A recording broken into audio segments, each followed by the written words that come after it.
Bom, assim como eu tinha avisado, hoje a gente vai conversar sobre personagens de Kagurabate. Tem muita coisa legal pra gente falar sobre esses personagens, muita coisa pra gente discutir a respeito deles. Bom, formulei aqui a tier list no mesmo padrão que vocês já estão acostumados aqui do canal. Tem aqui, como sempre, eu não tenho o que falar sobre pra esses personagens menos relevantes e que eu realmente não tenho nada pra comentar. Aqui estão os que eu realmente quero comentar alguma coisa sobre, ou algum mínimo assunto. Então aqui estão os que eu não tenho o que falar sobre. Com um adendo, essa tier list tem aqui o Quero Ver Mais Dele, que são aqueles personagens que ainda vão ter algum arco, ainda vão ter algum desenvolvimento interessante pra gente ter uma mínima opinião formada sobre eles. Personagens que vão ficar mais interessantes com o passar do tempo e que no momento não tem como a gente falar muito sobre eles porque eles ainda estão muito rasos atualmente. Claro, tem que avisar que Agorabate é uma obra que ainda está em publicação, então é óbvio que muita coisa ainda tem que ser desenvolvida aqui, mas eu acho que na altura que a obra tá, com a parte 1 já finalizada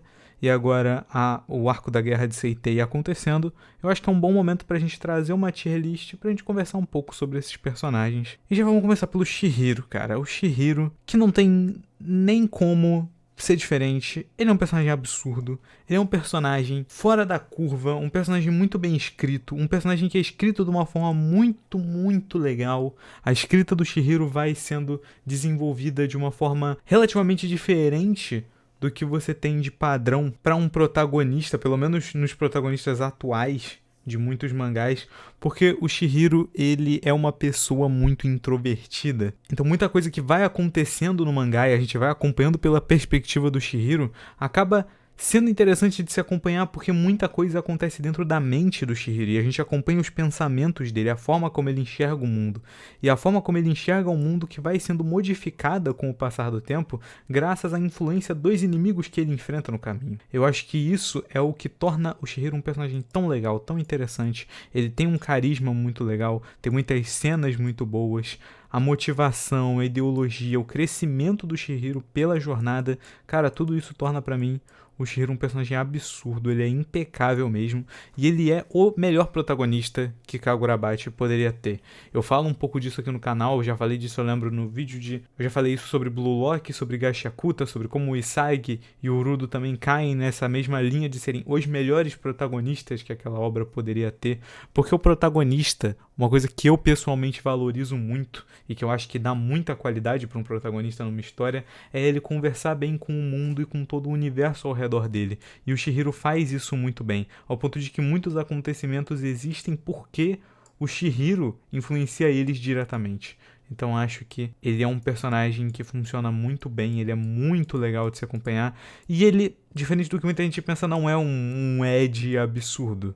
Pelo menos não o tempo todo. No primeiro arco ele tinha um pouco disso, mas conforme a obra vai passando, o Chihiro vai ficando cada vez mais emocional. A gente vai acompanhando muito da perspectiva dos sentimentos dele, e eu acho que tudo isso torna ele um personagem absurdo. Shiba. O Shiba é um caso curioso, porque eu coloco ele no muito bom, embora eu tenha a impressão de que até o fim da Guerra de Seitei ele com certeza vai subir pro absurdo. Mas vamos deixar ele no muito bom por enquanto. O Shiba é um personagem que a gente vê pouco dele, até porque a gente tá acompanhando agora a jornada de crescimento dele, acompanhando o flashback dele na Guerra de Seitei, pra gente ver um pouco mais da história dele, mas o que a gente tem do Shiba só na parte 1 já seria o suficiente pra botar ele no muito bom. Ele é um personagem que funciona de uma forma muito interessante e eu gosto muito como o autor trabalha com o Shiba em lutas. O Shiba é um personagem muito forte, ele tem um poder muito útil e muito versátil. Então a forma como o autor trabalha com isso é simplesmente criando situações muito críveis do porquê o Shiba não está em determinado local.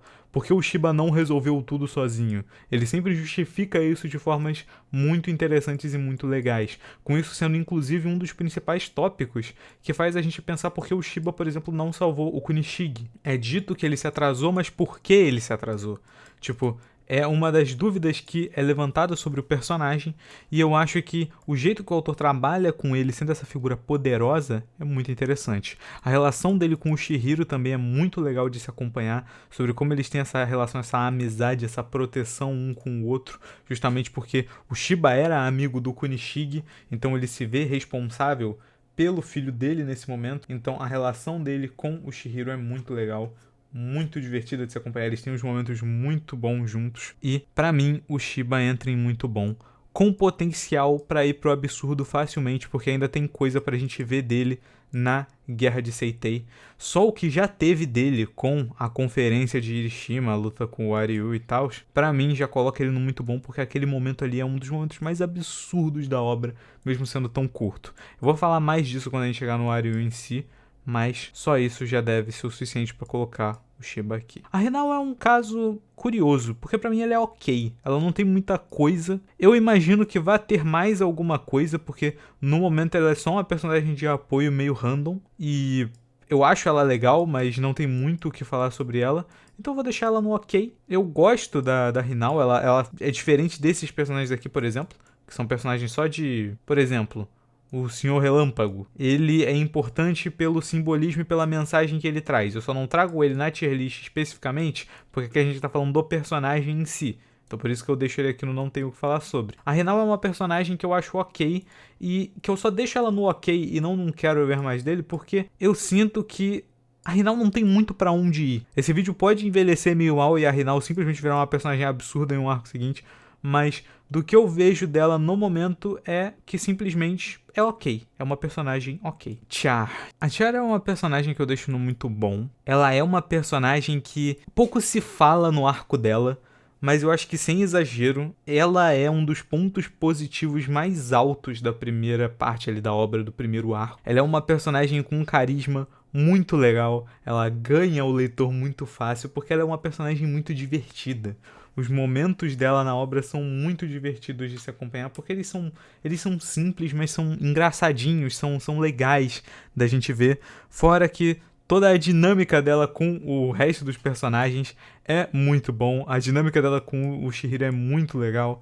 Então ela é uma personagem que eu acho que soma muito. Uma personagem que tem muito a agregar ainda pro futuro, com todo o poder que ela possui em si, que com certeza vai ser mais desenvolvido mais pra frente na obra, mas com tudo que ela tem, pra mim, ela facilmente já é colocada no muito bom. A história dela, o flashback dela e todo o desenvolvimento que ela tem junto com o Chihiro naquele primeiro arco é uma coisa muito bonita de se ver. Sobre como ela tem toda a relação com a mãe dela que ficou pra trás, e sobre como ela estava sendo basicamente usada como ferramenta, e todo o discurso, todo o debate que existe nesse arco sobre a objetificação, por exemplo, das espadas mágicas e como ela sofre esse mesmo processo de objetificação.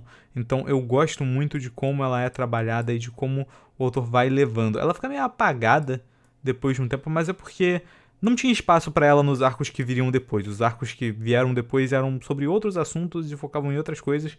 Então eu acho que com certeza ela vai ter mais coisa depois no resto da obra. Mas por enquanto, não muito bom. E aqui a gente tem dois casos que pra mim são assim... são anomalias simplesmente bizarras pra mim. Porque tanto o Hakuri quanto a Iori são personagens muito absurdos. Eles são personagens muito bons. Eles são personagens muito bons. O Hakuri é um personagem que ele tem uma introdução num capítulo com um teor muito cômico, e que conforme ele vai ficando dentro da obra, ele vai ganhando mais camadas e mais camadas. Ele é um alívio cômico que funciona muito ainda assim, embora ele, como eu disse, ele perca um pouco desse lado conforme a obra vai passando. Mas as camadas que o Hakuri vai ganhando são camadas que somam muito ao personagem, somam muito. Você acompanha toda a relação dele com a família, a relação dele no flashback sobre como ele se sentia inútil, e era isso que limitava o poder dele, porque o nível de habilidade, né, de um mago é proporcional ao estado mental dele, né? O estado mental consegue alterar muita coisa dentro do sistema de poder de Kagurabachi. Então a própria falta de confiança que o Hakuri tinha em si mesmo era o que limitava o poder dele e fazia ele não conseguir ter noção da dimensão que o poder dele alcançava. Então eu gosto muito de como isso é trazido e de como o Hakuri é um personagem muito bom, tanto por ele ser uma entre aspas, contraparte pro Chihiro, tanto que eles são até cores complementares, né, um do outro, mas pelo jeito que o Hakuri entra como um deuteragonista perfeito pra obra. Ele e o Chihiro são uma dupla muito legal de se acompanhar, porque eles são exatamente complementares. O Chihiro tem essa parada de ser muito mais introvertido, quieto, focado, e o Hakuri já é um pouco mais escandaloso, ele fala um pouco mais alto, ele é mais medroso, mas ele sabe lutar, ele é corajoso na hora que ele precisa ser. Então eu gosto muito de como isso é desenvolvido. Eu acho que um exemplo que eu poderia dar, e que foi o que eu senti, pelo menos enquanto eu lia a obra de Kagurabachi, é que o Hakuri é tudo que eu queria que o Zenitsu fosse em Kimetsu. No aspecto de que o Zenitsu é um personagem que fala muito sobre covardia e coragem, e sobre como ele tem os momentos onde ele sai dessa casca de medo que ele leva em si o tempo todo. Mas o que me perde um pouco com o Zenitsu em Kimetsu é o fato dele demorar muito para fazer isso de forma ativa. Ele só vai fazer isso ativamente mesmo no último arco da obra. E o Hakuri, ele puxa isso muito mais cedo. Então você tem muito mais momentos para acompanhar do desenvolvimento do personagem depois disso. Eu acho que esse é o aspecto no Hakuri que mais me ganha. O fato dele superar o principal obstáculo mental dele, mas ele ainda tem outros obstáculos mentais para superar. Aquele ali não foi o fim da jornada. Então você vai vendo o crescimento do Hakuri gradativo. No arco da invasão do Kamunabe, você tem momentos muito legais do Hakuri, simplesmente percebendo quão importante ele era naquela situação e o quanto ele tinha que se superar, assim como estava todo mundo se superando para que ele conseguisse lidar com o que estava acontecendo. E eu acho que isso para mim coloca ele no absurdo. Ele é um personagem muito bom. A Iori é outra que é uma personagem fantástica. Ela cai na obra meio que de paraquedas, assim, você não vê muito ela chegando, até que ela do nada só aparece e ela é um plot central daquele arco. Embora a introdução dela tenha sido meio questionável nesse aspecto, a Iori é uma personagem que não decepciona nem um pouco. A presença dela se prova muito legal de se ver dentro da história. A dinâmica dela com o Chihiro é uma das coisas que eu acho mais interessantes nesse arco e dentro da obra no geral. Eu vou falar mais disso no vídeo do Chihiro e talvez eu faça até um vídeo sobre a Iori no futuro, mas eu acho que o que me pega tanto nessa dinâmica é o paralelo deles dois, sobre como a Iori é a imagem do que o Chihiro pensa que poderia ter sido, caso ele nunca tivesse virado um espadachim, né? Então, ter esse momento da dinâmica dos dois, onde eles simplesmente conversam um com o outro, é um momento muito legal. A conversa do Chihiro e da Iori é uma das minhas cenas favoritas daquele arco, porque ela agrega muito. A própria história da Iori de forma individual agrega muito. Você vê toda a dinâmica dela com o pai, você vê o desenvolvimento que ela teve com o passar do tempo, sobre como ela queria proteger os outros e por isso o estilo de combate dela é focado em proteção. Eu acho isso uma das coisas mais interessantes da personagem e principalmente a Iori é uma personagem que tem muito potencial. Ela é uma personagem absurda por si só, mas ela tem muito potencial para vir pela frente na obra. Então eu acho que ela entra aqui por causa disso. Talvez seja meio polêmico, mas eu gosto da Ryuki, mas eu acho ela o topo do muito bom. Eu não acho ela tão boa quanto esses três aqui, mas eu gosto da Ryuki. Eu acho que ela eventualmente vai pra cá também, porque falta coisa pra gente ver dela. A Ryuki é uma personagem que, querendo ou não, teve pouca presença até o momento na obra. Ela vai ter mais, com certeza, até porque, bom, no arco atual a gente provavelmente vai acompanhar o nascimento dela no flashback e o que isso implica, já que tudo indica que o Enkotsu é realmente uma coisa extremamente absurda e completamente fora de linha. Então provavelmente a Ryuki é muito mais forte do que ela aparenta ser, embora ela já seja dita como a lutadora mais forte do Kamunabe, ela provavelmente está em níveis de poder muito além do que a gente consegue conceber, né? Então, a Ryuki é uma personagem interessante, fora esses aspectos de nível de poder. Ela tem uma ideologia minimamente interessante, embora a gente não saiba completamente como ela funciona como um todo. Ela tem uma personalidade muito divertida de se acompanhar, ela tem um carisma muito forte. Todas as cenas da Ryuki são muito legais de se acompanhar porque ela é muito carismática. Ela é muito carismática. As próprias cenas dela conversando com o Chihiro e a luta deles dois, ou quando ela vai invadir o depósito no final, na luta contra o Kiora, são momentos que eu acho que representam muito bem esse aspecto da personagem. Dela ser uma pessoa, uma personagem que tem essa linha de meio que fazer o que der na telha, embora ela ainda tenha os objetivos alinhados com o Kamunabi. Eu gosto muito da Ryuki e tô ansioso pra ver mais coisa dela na obra. Inclusive uma das coisas que eu tô mais ansioso pra ver sobre a Ryuki é a dinâmica dela com o Mihara. O parceiro dela, que eu vou colocar no legal, ele é um personagem que não tem muito o que falar sobre. Eu acho ele legal, mas eu acho que ele tem potencial para se tornar ainda mais interessante. Eu não acho que ele vai ser uma grande coisa para a obra, mas eu gosto da dinâmica dele com a Ryuki porque eles se complementam de uma forma bem legal. Sobre a Ryuki ser muito mais impulsiva e o Mihara ser o cara que tá ali do lado para conter as coisas, para tentar guiar pensamento da Ryuki por um lado mais específico. Eu gosto de como isso é trabalhado e eu espero ver mais momentos sobre isso. Eu quero inclusive saber o que eles estavam fazendo durante a invasão do Kamunabi, né? Esse é um aspecto que ficou meio por alto assim, mas que eu acho que provavelmente vai ser trazido mais à tona no decorrer da obra. O Azami é um personagem que não tem muito o que falar sobre. Eu vou colocar ele atrás do Shiba, mas eu só deixo ele na frente da Char por preferência pessoal, porque o Azami é um personagem que sabe muito pouco, até o momento, comparado a tudo que ele provavelmente tem a oferecer. Ele tem uma das melhores lutas da obra, com certeza. As lutas do Azami são muito legais de se acompanhar e muito interessantes de ver. O estilo de luta dele é uma das coisas que eu acho mais fantásticas e uma das coisas que com certeza rouba a cena no arco da invasão do Kamunabi. Mas eu sinto que o Azami cai na mesma linha de a gente ainda vai ver muito mais dele. Ele é um personagem que a gente já pode sentir, pelo que a gente viu, né, no começo do flashback da Guerra de Seitei, que ele tem muito a acrescentar, porque ele era, obviamente, um amigo de infância do Shiba, do Kunishige e da Chiaki. Então, com certeza, ele tem laços consideráveis para serem levantados ainda dentro da obra, fora toda a parada do clã dele que não foi tão explorada ainda e que com certeza deve ser eventualmente. Não acho que ele suba pro absurdo, eu acho que ele é um daqueles personagens que é feito para ser tipo um lutador mais secundário mesmo, dentro do universo, mas eu acho que o Azami é um personagem que é muito bom e que eu gosto de tudo nele. Eu acho que ele é um personagem que é difícil você odiar o Azami, tipo...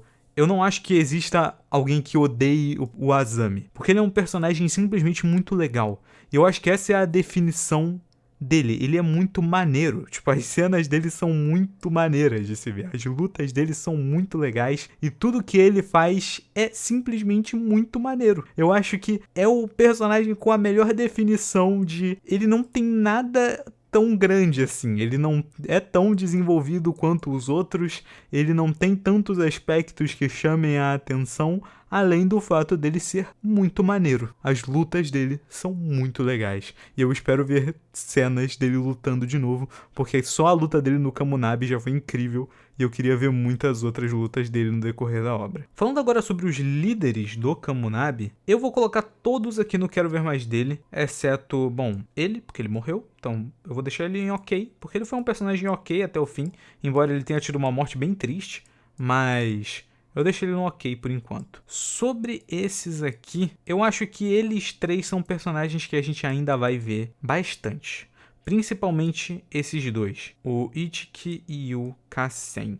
Eles são personagens que eu gosto que no arco da invasão do Kamunabi, eles representam polos opostos ideológicos. Sobre como o Ichiki quer parar o Akemura e o Kazen acredita que o melhor a fazer é deixar ele solto. Eu acho que a dinâmica disso aqui é algo muito importante. E eu acho que a gente ainda vai ver muito do debate dessa dinâmica e com eles dois sendo polos centrais dessa discussão. Justamente por eles terem níveis muito parecidos, provavelmente em poder e em, bom, importância dentro do mundo. Eu quero muito acompanhar mais sobre eles dois, porque eu tenho certeza que a gente vai ver mais disso aqui. Esse personagem aqui não tem muito o que falar dele, ele também é um cara importante, mas o que me chama a atenção nele é o papel que ele representa de sempre estar contra os Rokuhira. Quando o Shihiro aparece no Kamunabi, é ele que fica contra. Quando o Kunishige propõe o plano da Zyutou, é ele que fica contra.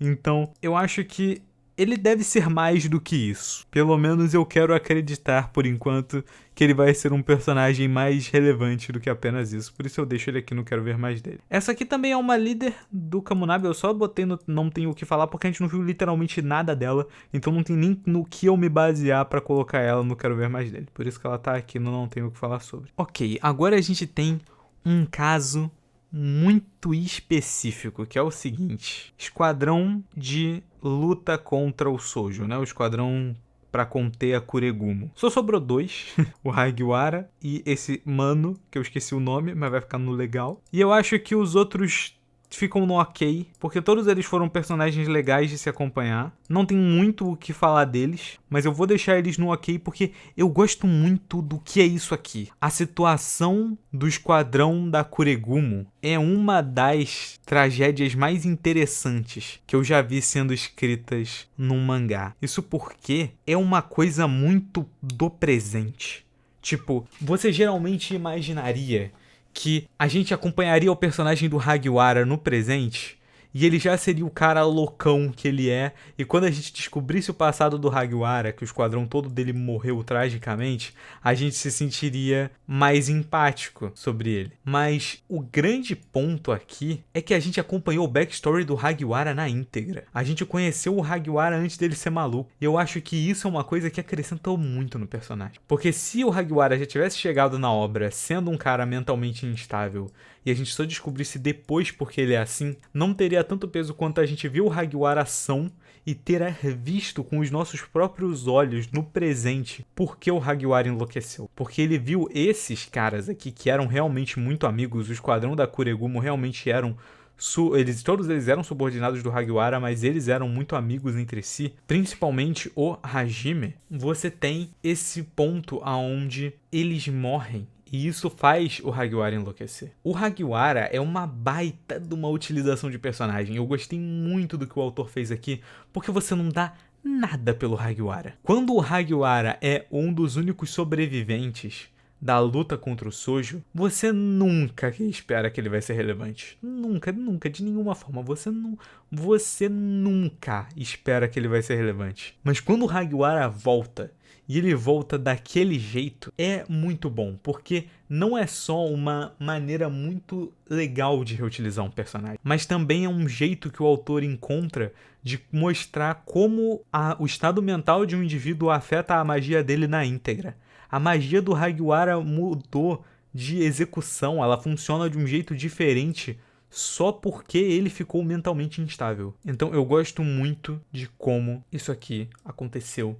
Eu gosto muito do Hagiwara, ele é um personagem muito legal e eu quero muito ver mais do que ele vai fazer dentro da obra, sobre como vai se desenvolver essa questão dele estar mentalmente instável e sobre como ele vai seguir no decorrer do mangá. Já sobre esse cara aqui, eu vou deixar ele, na verdade, não quero ver mais dele, por um motivo bem simples. Ele está vivo. E eu não acho que isso seja à toa. Num capítulo mais recente, no arco da Guerra de Seitei, eles mencionam uma palavra específica que é Kaichi, que é a mesma palavra que era a magia desse cara aqui. O que eu acredito que isso tenha de implicação é que ele ainda vai ser relevante. A gente vê no final do arco do Sojo sobre como ele mudou de ideologia e sobre como ele acredita que as espadas mágicas não devam existir nesse mundo. Que algo tão poderoso daquela forma não pode existir. Que é mais ou menos a linha que o Chihiro tá pensando, embora a linha dele tenda para um lado provavelmente menos violento do que o que ele quer fazer. Mas eu acredito fortemente que ele vai reaparecer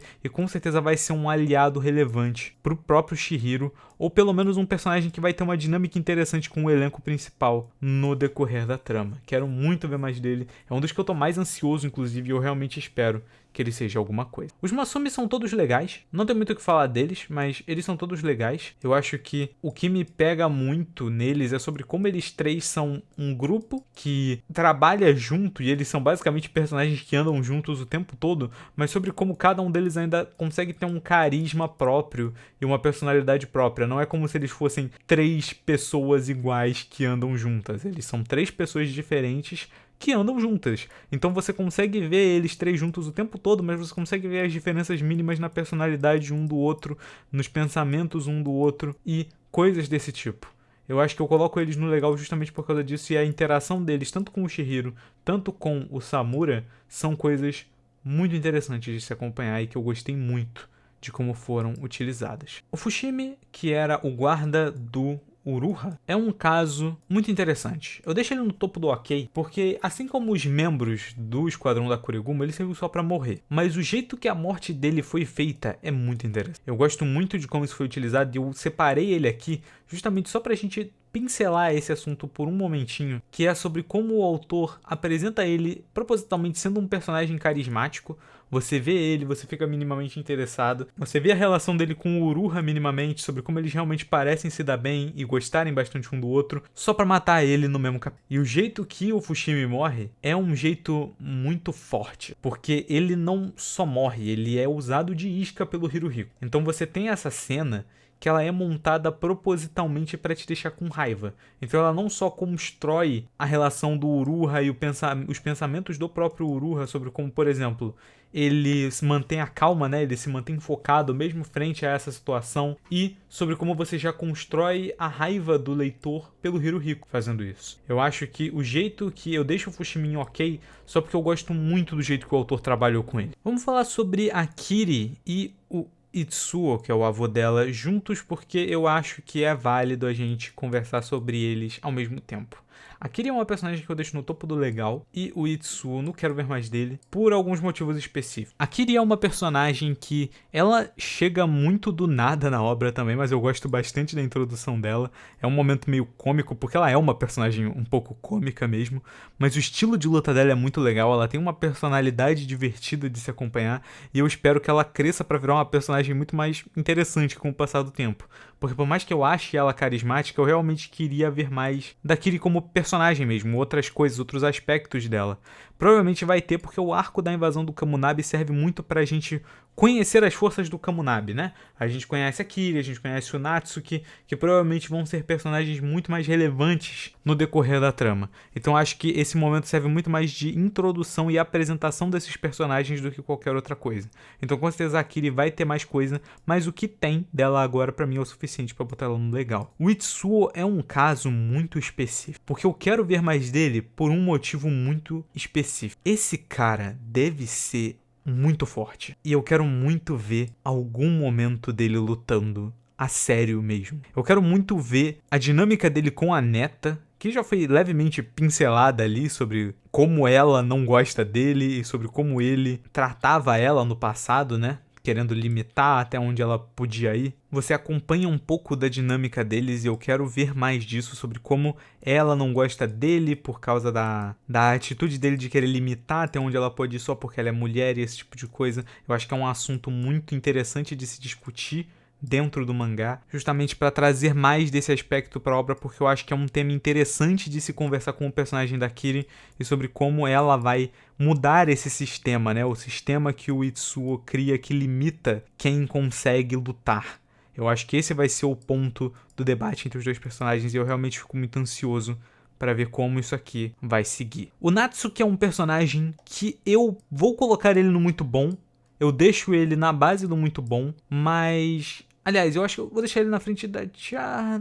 Eu deixei ele na frente da Char e do Azami por preferência pessoal, mas eu acho ele tão bom quanto eles dois. A questão do Natsuki é que eu acho que, assim como a Kiri, como eu falei, por eles terem sido introduzidos basicamente ao mesmo tempo, o Natsuki tem potencial para virar um personagem extremamente absurdo. Toda a parada dele com o irmão, tudo que pode ser trazido pelo personagem ainda, estilo de luta muito legal de se acompanhar. Eu gostei muito do Natsuki desde que eu vi ele pela primeira vez. Ele tem uma personalidade que eu acho muito cativante, porque eu gosto bastante do tipo de personagem que o Natsuki é, então eu fico muito interessado em ver mais do que ele pode trazer para a obra. Ainda tem muitas coisas para se discutir sobre o personagem dele, a relação dele com o irmão, como eu disse, que provavelmente vai ser bem mais explorada no próprio flashback da Guerra de Seitei. Quero ver mais das interações do Natsuki com os outros portadores das espadas, porque o que tudo indica, o Natsuki era alguém que estava ali do lado o tempo todo, presenciando como essa seleção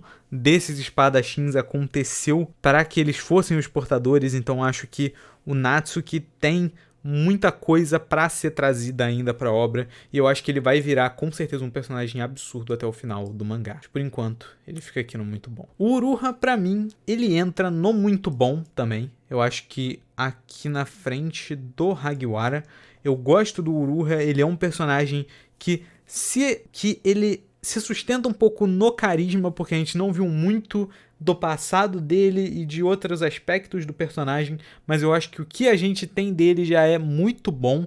Ele é um personagem muito divertido de se acompanhar, ele tem um estilo de luta muito interessante e principalmente ele tem algumas cenas que acrescentam muito à obra. Teve a própria luta dele e do Natsuki contra o Yura e o Hokuto, que foi um momento muito bom dentro do arco da invasão do Kamunabi.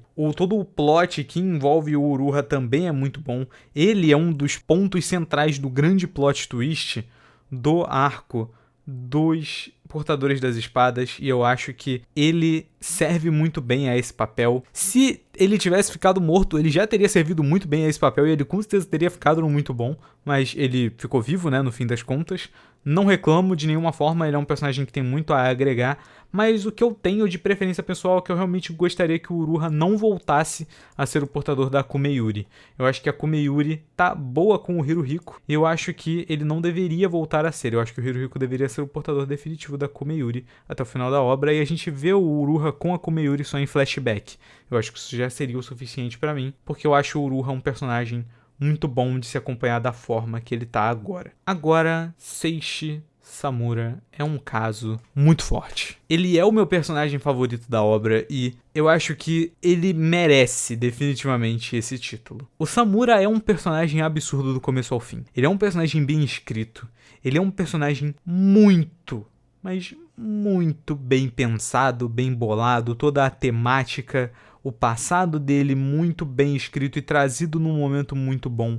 As cenas de luta dele, estilo de combate completamente fenomenal, muito bem feito, muito bem trazido, tudo dele muito bem amarrado dentro da temática, dentro de tudo que envolve o personagem. Eu gosto muito do Samura. Finalização de personagem simplesmente perfeita. Tem um debate sobre ele voltar ou não. Eu acredito que seja possível que ele volte, graças a tudo que eles conversam minimamente sobre a natureza da Tobimune e do Suzaku. Mas eu preferiria que ele não voltasse, mas eu não reclamaria se ele voltasse. Mas eu acho que se ele voltasse, eu não gostaria de ver ele lutando novamente. Até porque eu prefiro que a Tobimune fique com a Iori a partir de agora, justamente por toda a questão dela ser a espada voltada ao suporte, e a Iori é uma personagem que luta de maneira defensiva, então você poderia trazer isso para que ela estivesse usando a Tobimune de uma forma mais apropriada para o que ela foi pensada originalmente para ser, diferente do Samura, que usava ela como uma arma de fato. Então, por isso, eu prefiro que o Samura não volte, mas eu acho que, diferente do que muita gente pensa, que acha que ele voltar estragaria o plot, não estragaria. Porque a parada do Samura é sobre apostar no futuro. Se ele voltasse, ele poderia curtir esse futuro em que ele apostou. Ele poderia aproveitar, desfrutar do futuro que ele ajudou a criar. E eu acho que isso é uma coisa que agregaria sim ao personagem do Samura. Então, por mais que eu prefiro que ele não volte, eu não reclamaria se ele voltasse. Embora, cara, o que tem do Samura é simplesmente absurdo, fenomenal. Pra mim, ele é o melhor personagem da parte 1 com folga, e eu acho que até o fim da obra ele ainda vai se manter no top 5 melhores personagens pra mim. Eu acho muito difícil tirar ele dali porque o Samura é realmente um ponto fora da curva em muitos aspectos. Sobre esses dois... Aliás, sobre esses três, vamos falar sobre esses três ao mesmo tempo. Todos eles são Quero Ver Mais Dele, porque eles são os 3 portadores das espadas que a gente sabe menos. Essa daqui a gente não sabe nem o nome, então não tem muito o que falar sobre ela aqui nesse caso. O Subaru é um personagem que eu quero ver mais dele, porque por mais que já esteja tendo mais dele, até porque aparentemente ele foi um dos caras mais importantes na confecção das Yutous, pelo menos dentro da ideia e de tudo que envolve elas, que a gente acompanha no começo do arco da Guerra de Seitei, eu acho que vai ter muito mais coisa interessante dele, e principalmente o Ibuki, que é o irmão do Natsuki. Eu acho que tem muita coisa pra trazer do personagem ainda. Eu quero muito, eu espero que tenha em algum momento a luta dele contra o Hokuto de fato aparecendo num flashback. Pra mim isso seria simplesmente incrível. E eu quero ver mais do Ibuki sobre o que aconteceu com ele, né? Ele tem muitas citações, muitos momentos onde eles falam muito sobre o personagem, mas a gente não viu nem o rosto dele ainda. Então eu acho que quando a gente eventualmente vê, ele vai ser um personagem que vai ganhar muito destaque e vai facilmente subir aqui dentro dessa lista. Eu coloquei eles 3 aqui pra gente falar algumas coisas sobre eles. Eu vou puxar o Yoshinojo e o Hiroto juntos e colocar os dois no legal por um motivo muito simples. Eu vou colocar o Mashiro aqui também. Eu acho que eles ficam mais ou menos aqui, mesmo eles tendo tão pouco tempo. Porque aconteceu com eles um fenômeno muito parecido com o que aconteceu com o Fushimi, só que com mais tempo. E eu acho que isso que torna eles mais legais. Eles são personagens muito carismáticos. Eles são personagens muito carismáticos e que são muito fortes. Tem estilos de luta muito legais e muito divertidos de se ver em ação. A luta deles contra o Aryu na conferência de Hirishima é um ponto altíssimo. E que, por sinal, é um dos momentos mais bem feitos que tem na obra de Kagurabachi até o momento. Por quê? Porque esses 3 personagens, eles têm uma função muito simples, que é morrer pro Aryu. Eles têm esse ponto que é representar a ameaça dos Mikaboshi. Eles eram os caras mais fortes que poderiam estar lá e eles foram derrotados muito facilmente. E eu acho que o ponto principal disso, além de ser o trauma da vida, o grande trauma da vida do Shiba, né? É justamente trazer o carisma. O Mashiro é um personagem muito carismático. Ele é um personagem que ganhou a atenção do público muito rápido. O público gostou muito do Mashiro. Então, ver ele morrendo tão cedo e de uma maneira tão brutal é o que fez a conclusão do arco dele ser tão interessante. A beleza desses 3 personagens é justamente você ver eles serem tão legais e eles morrerem nessa cena. E eu acho que cumprindo essa função, eles são personagens muito bons. Eles são personagens ótimos. O Hiroto, principalmente, é um personagem que eu gostei muito porque ele tem um design que particularmente chama muita atenção e é muito legal de ver ele lutando. Graças ao Kurotsushi, né, que é literalmente uma magia que é core na história do mundo de Kagurabachi e que a gente vai acompanhar mais disso com certeza no decorrer desse arco da Guerra de Seitei. Então eu acho que trazer ele justamente para carregar um elemento tão importante e morrendo daquela forma mostra como esses 3 aqui não eram eles não eram pessoas aleatórias, sabe? É isso que eu gosto tanto nisso. Eles eram realmente figuras importantes, você sabe que eles eram importantes e eles morreram e a morte deles realmente tem peso. A Chaka é uma personagem que tá logo no começo dela ainda, mas pra mim ela já é o suficiente pra colocar ela no muito bom. Ela é uma personagem que com certeza vai ter mais coisa, mas o que já dá pra ver dela, já dá pra ver que ela é extremamente bem escrita. Ela é uma personagem que tem muita coisa em si.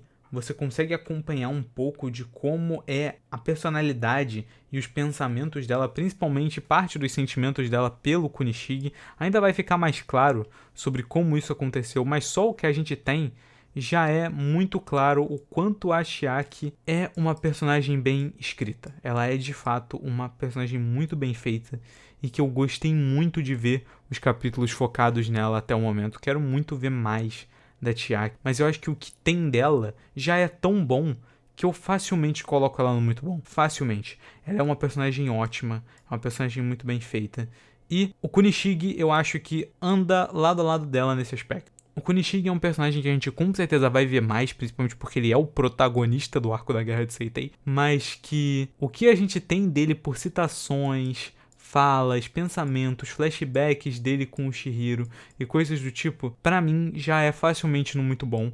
Ele é um ótimo personagem e o que me pega muito no Kunishige é o fato da gente estar acompanhando a história dele tecnicamente ao contrário. A gente vê o fim da história dele e depois a gente vai descobrindo coisas sobre ele. É basicamente a mesma linha do que eu falei sobre o Regito em Gashakuta, que é o fato da gente acompanhar o fim da história do personagem e depois a gente descobrir quem era esse cara. E eu acho que essa é a beleza no personagem no Kunishige. A gente começar a obra vendo ele morrendo e com o passar do tempo a gente vai entendendo mais quem era aquele cara e sobre o que ele pensava, o que ele sentia, quais eram as coisas que faziam ele andar pra frente. Eu acho que isso é o que coloca ele pra mim no muito bom. Agora vamos falar um pouco sobre vilões. Vilões de Kagurabachi. Separei eles aqui no final pra gente falar um pouco mais sobre eles de forma mais individual, mas já vamos começar com o Sojo, que com certeza é absurdo. O Sojo é um ótimo personagem, ele é muito bem escrito,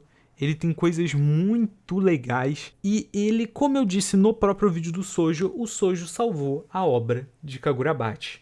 Kagurabachi não seria o que é se o Shoujo não existisse, simplesmente porque ele é a primeira linha de dualidade, o primeiro paralelo que você consegue enxergar feito de forma direta do Chihiro com um antagonista. O Shoujo é um ótimo vilão inicial. Ele é um ótimo vilão inicial por tudo que ele traz consigo, não só pelo personagem em si. E eu acho que isso facilmente já coloca ele no absurdo. Porque sem o Shoujo, a obra não funciona. Simplesmente a obra não funciona. Ele foi um dos personagens mais importantes para trazer a obra para o patamar que ela está hoje em dia. E o que mais me impressiona nisso é que dos vilões principais, o Shoujo é provavelmente o menos interessante. Não porque ele é pior, ele é mais mal escrito, mas porque ele tem menos coisas. Mas o que tem do Shoujo já é muito bom. Tipo, é muito alto. E é por isso que eu coloco ele no absurdo, fora que ele tem uma das melhores lutas da obra. A luta final dele com o Chihiro é top 3 lutas fácil, assim, pra mim. Então eu acho que tudo isso, pra mim, coloca o Shoujo no absurdo. Família Sazanami, vamos falar do Tenri primeiro. O Tenri é legal. Eu gosto do que tem no Tenri, que é o fato dele sofrer essa traição, entre aspas, nas mãos do pai, sobre como o Tenri é um personagem que, assim como a Char, ele fala muito sobre objetificação, né? O Tenri foi objetificado, ele foi transformado numa arma pro pai dele conseguir concluir o Hakuzashi. Então, quando você tem literalmente o Tenri com o pai dele mandando pra ele um literal botão da morte imediata, é uma cena muito forte. É uma cena muito forte. Porque o Tenri não hesita nem um segundo em usar o Datenseki. Ele não pensa 2 vezes antes de fazer aquilo. E eu acho que isso é o que me ganha muito no Tenri. Tanto por ele ser o irmão com a idade mais próxima da do Haakuri. Inclusive isso faz eu querer ver mais das interações deles. Embora a gente nunca mais vai ter, né? Mas o que me pega é sobre como o Tenri, tanto por ele ser fisicamente muito parecido com o Hakuri, faz a gente ver nele uma imagem de um Hakuri meio distorcido, meio que o Hakuri poderia ter virado se ele tivesse sido corrompido pelo ideal do Hakuzashi. Então eu acho interessante o personagem do Tenri, assim como o Soya. Eu acho o Soya um ótimo antagonista, um ótimo vilão, de fato, principalmente para a luta dele contra o Hakuri, e sobre como eu gosto do jeito que o Soya e o Tenri são abordados, porque os dois sofrem do mesmo mal. Aliás, eu já vou puxar ele aqui, o Kiora. O Kiora também fica no absurdo aqui, porque o Kiora é um ótimo vilão, um vilão muito bom. Mesmo ele sendo um personagem relativamente simples, você consegue entender muito bem o ideal dele sobre como ele também é a vítima da lavagem cerebral do Hakuzashi, mas ele, ao invés dele tentar parar isso de alguma maneira igual o Hakuri, o Kiora perpetuou essa lavagem cerebral. Ele fez os filhos dele acreditarem na mesma coisa que ele. Então você consegue ver o Hakuri, o Soya e o Tenri sendo 3 exemplos diferentes do que acontece quando uma pessoa fica cega por um objetivo, sobre quando uma pessoa é influenciada, sofre esse tipo de lavagem cerebral durante a vida inteira. Todos eles foram pessoas que sofreram desse mal, mas todos eles tiveram traumas e acabaram ficando com esse sentimento de formas muito diferentes. E eu acho que isso é parte da... Eu gosto muito de como o autor trabalha justamente por causa disso, porque por mais que os 3 tenham sofrido traumas parecidos, eles acabaram indo para lugares muito diferentes. Então, o jeito que o autor aborda essa diferença entre eles é uma coisa que me cativa bastante. E eu gostei muito de como foi feito. Mas falando sobre o Kiora em si, excelente vilão, absurdo demais. O arco do Hakuzashi é muito bom, porque o Kiora é um vilão fantástico. Kagurabachi é de fato uma obra que acerta muito em vilões. E a gente vai falar mais disso agora, porque os Rishaku são uma coisa muito específica. Não tem nenhum personagem do Rishaku que seja ruim. Esteticamente, narrativamente, todos eles são personagens interessantes e legais de se ver em tela. Todos eles são bons. Então, já tirando uma coisa do caminho, eu vou colocar alguns aqui em Quero Ver Mais dele, que é o médico, e o Mano do Chapéu, que a gente nem sabe o nome deles. O Mano do Chapéu provavelmente vai ser um personagem extremamente importante, até porque ele foi um dos assassinos do Kunishige, então com certeza ele vai ter várias coisas importantes dentro da obra, além dele ser referido várias vezes como sendo um membro de importância alta dentro do Rishaku. Então com certeza eu acredito que ele vai ter mais relevância no decorrer da obra. E além disso, dois personagens que eu acho que também entram aqui, nesse Quero Ver Mais dele, o Bingo e a Uran. São personagens que eu acho que entram de fato no Quero Ver Mais dele porque, bom, a Uran foi uma das assassinas do Kunishige também, então eu acho que ela com certeza vai ter mais coisa dela dentro da obra. Não, é impossível que não tenha deles dois, principalmente. Ele eu acredito que vai ter só porque ele cai na mesma linha do médico. Ele não é necessariamente tão grande assim, mas eu acredito que tenha porque ele é um dos que teve menos coisa. Então com certeza acredito que ele vai ter alguma coisa, talvez até um arco onde ele seja um antagonista principal. Então acho que seria interessante fazer as coisas dessa maneira. Um ponto que eu quero levantar sobre a Uran é sobre o poder dela, né? O feitiço que ela usa com o gelo e etc. A gente já tinha conhecido outra personagem que tinha poderes relacionados ao gelo, que foi aquela mulher no flashback do Hakuri. A gente não sabe se elas têm uma coisa a ver uma com a outra, mas é um fato que, pelo que a gente vê sobre o padrão dentro da obra de Kagurabachi, é que membros de família, né, pessoas da mesma família, tendem a ter encantamentos parecidos. Então, eu não me surpreenderia se a Uran fosse parente dessa mulher aqui de alguma forma. Mas do que temos da Uran até o momento é isso. Mas falando sobre os outros membros do Rishaku que a gente tem minimamente alguma coisa. O Koguri e a Toto eu deixo em legal, eu gosto muito deles dois. Eles levam bastante no carisma também, embora eles sejam personagens que tiveram pouco tempo para aparecerem, com certeza vão aparecer mais. Eles dois para mim entram facilmente no legal porque eles são personagens divertidos. Eles são personagens que têm uma dinâmica muito divertida de se acompanhar na tela, e eu acho que esse é um ponto muito significativo, e que eu sempre falo sobre grupos de vilões. Grupos de vilões, às vezes, são difíceis de fazer porque é difícil dar foco em todos eles, tornar todos eles personagens relevantes. E Kagurabachi faz isso de forma magistral, porque todos os membros do Rishaku, mesmo os que a gente sabe menos coisa, são personagens interessantes. São personagens legais da gente acompanhar. Eles não são descartáveis, eles não soam como algo que está ali para fazer número. Todos eles são minimamente carismáticos e divertidos.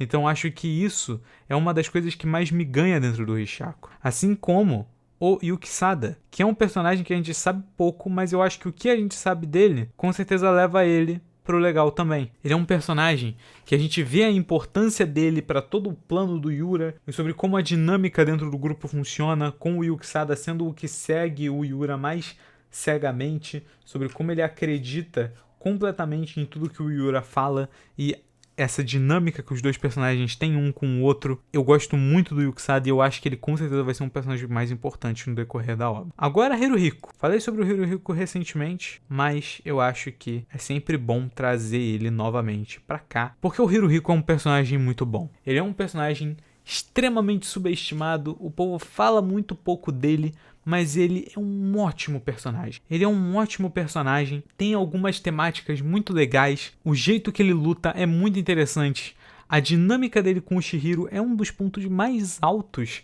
do arco onde o Hiruhiko é o antagonista principal. Eu gosto muito disso.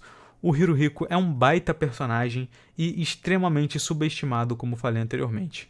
Quero muito ver o que o futuro guarda pro Hiruhiko pra gente ver mais dele no decorrer da obra daqui em diante. Hokuto e Yura, eu vou pegar os dois aqui, mas a gente vai falar de um de cada vez. O Hokuto é um personagem que ele entra no muito bom, provavelmente aqui, porque eu sinto que a gente vai ver muito mais do Hokuto. Ele é um personagem também um dos assassinos do Kunishige, então com certeza ele vai ser mais relevante com o passar do tempo, mas o que a gente tem dele atualmente já é muito bom, já é definitivamente muito bom. Tem algumas coisas nele que fogem muito do que se espera. E eu acho que esse é um dos aspectos interessantes do personagem. Ele tem a luta dele com o Ibuki, que com certeza vai ser mais tratada mais pra frente da obra. E principalmente, o Hokuto foi mandado sozinho para enfrentar o Ibuki, que era um antigo portador de espada mágica. Então com certeza o Hokuto deve ser muito forte. Eu acho que assim, não restam dúvidas que ele deve ser muito mais forte do que ele mostrou, por exemplo, na luta, na invasão do Kamunabi. Então acredito sim que o Hokuto tem muito ainda pra mostrar e que ele vai se mostrar um personagem cada vez mais interessante e com um nível de poder cada vez mais alto. Um aspecto que eu acho interessante no personagem do Hokuto e que pouca gente fala é sobre esse caráter meio melancólico que ele possui. O Hokuto não parece estar tentando lutar, ele parece estar tentando morrer.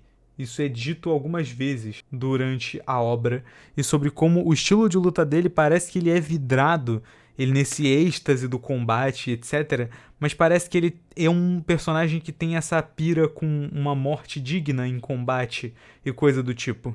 Então acho que isso também vai ser uma das coisas relevantes pro personagem no decorrer da trama e quero muito saber como o autor vai desenvolver isso. O Yura é um personagem que eu sinceramente não faço ideia da onde colocar ele. Isso porque o Yura é um personagem que ao mesmo tempo que eu quero ver mais dele, ele é muito absurdo. Então eu vou deixar o Yura no topo do muito bom, porém com um asterisco que ele facilmente poderia estar no absurdo também. Ele é um personagem que tem muitas cenas interessantes. Um personagem legal de se acompanhar, um ótimo vilão, um antagonista com uma das melhores introduções dentro da obra, quando ele aparece pela primeira vez pro Chihiro. E eu gosto muito que o Yura, ele é um personagem muito humano. Ele é um personagem muito humano em muitos aspectos, e eu gosto muito dessa representação. Porque o Yura, sendo líder do Rishaku, você esperaria que ele fosse um cara muito sério e coisas do tipo, mas ele é meio bobo, e muitas cenas deixam isso um pouco claro. Tem cenas como, por exemplo, conversas aleatórias com outros membros do Rishaku, a cena dele brincando no parquinho aleatoriamente, você tem a cena dele jogando a moeda e apostando a própria vida com o velho aleatório do Kamunabi. Então, cenas pequenas como essa tornam o Yura mais interessante, mostram aspectos da personalidade do personagem que não tinham ficado tão claros, e eu acho que agregam muito ao personagem dele. Fora que ele tem uma das minhas cenas favoritas de Kagurabate, que é a cena onde ele fala pro Chihiro sobre a culpa, né? A culpa que o Kunishige tem no mundo estar daquela maneira. Eu gosto muito disso porque o Yura, ele ter esse lado meio bobo, ele ter esse aspecto meio levemente fora do que você espera, né, e tornar o personagem mais humano, é justamente para representar que o Yura é uma pessoa normal que foi afetada pelas consequências da existência das Yutou. Então o Yura não deixou de ser aquela pessoa, ele se tornou uma pessoa muito mais sanguinária, sem dúvida, uma pessoa muito mais instável, mas ele ainda carrega muitas coisas de quando ele era só um cara normal, e eu acho que essas coisas são aspectos muito interessantes do personagem e que eu, sem dúvidas, fico mais ansioso ainda para ver o que mais ele vai fazer no decorrer da trama. Aryu. O Aryu é um personagem que a gente não sabe quase nada, então definitivamente eu vou colocar ele aqui, não quero ver mais dele. Mas o Aryu, ele tem uma coisa muito forte. Eu já vou trazer o Akemura pro absurdo, mas eu tenho algo para falar sobre o Akemura. O Akemura é um personagem que ele é muito bom pela construção dele e por tudo que ele faz em relação a essa construção. O Aryu, ele vai pelo caminho oposto. O Aryu não tem construção quase nenhuma até o momento. Ele é um personagem que surge do nada na obra, você não sabe se ele é ameaçador ou não, e isso tem um motivo muito simples, e que eu acho isso simplesmente fenomenal. O Akemura, ele é feito da maneira que ele é feito, porque você precisa conhecer a fama do Santo da Espada. Você precisa conhecer a forma como aquele mundo vê o Akemura e como aqueles personagens veem o Akemura antes do momento onde ele eventualmente vira um problema. Para que quando ele vire um problema, você saiba que esse cara é o Santo da Espada. Ele é invencível. E eu acho que isso é muito importante. Eles falam isso sobre o Akemura e o Akemura é de fato tudo o que eles falam que ele é. Ele é muito forte, ele é completamente fora da curva, ele tem uma personalidade que, sim, a personalidade do Akemura é o que foge à imagem que você pensa que ele teria. Porque eles sempre retratam o Akemura como sendo alguém instável e o plot twist é justamente que o Akemura é são. Ele é simplesmente cruel. Ele é uma pessoa cruel, mas que não é uma pessoa instável e nem insana. Ele simplesmente é uma pessoa cruel. E eu acho que isso é o que torna o personagem mais interessante. Qual é o ponto com o Aryu? Como o Aryu e toda a ameaça dos Mikaboshi não era conhecida pelo povo japonês, na altura daquele momento, o Aryu chega sendo uma incógnita. Você não sabe o que sentir sobre o personagem, porque você não sabe nada dele, justamente para causar esse estranhamento. Os personagens que estavam ali junto com o Aryu naquela cena, o Shiba, o Mashiro, o Hiroto e o Yoshinojo, eles reagem junto com você ao Aryu. Eles não sabem do que o Aryu é capaz, eles não sabem quem é o Aryu, nem quem são os Mikaboshi. Então a tensão que o Aryu tem só de ficar parado, sentado no sofá, esperando as pessoas falarem com ele, já traz muito sobre o que é isso aqui. Sobre como ele é esse personagem que age como essa força estranha. Essa força imparável e desconhecida que você não compreende. Com certeza a gente vai compreender até o final do arco, mas ele é uma introdução de antagonista magnífica, magnífica. Eu gostei muito de como o Aryu foi introduzido. Eu espero ver mais dele até o fim da Guerra de Seitei. Talvez até uma luta do Akemura e do Aryu seria muito interessante de se acompanhar. E é claro, só voltando a falar sobre o Akemura é um antagonista fantástico.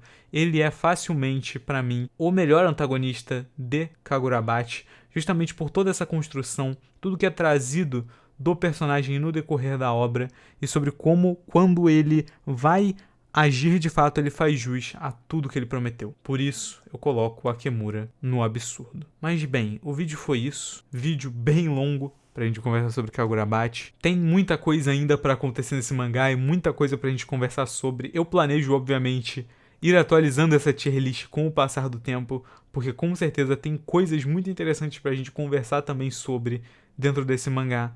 Mas por enquanto é isso, comenta aí o que vocês acharam, lembrando que tudo aqui é a minha opinião, você pode discordar do que eu falei aqui, mas se você discordar, bota aí nos comentários por que você discorda, quero muito saber a opinião de vocês sobre esses personagens também, e é isso. Deixa o like, se inscreve, até o próximo vídeo e falou!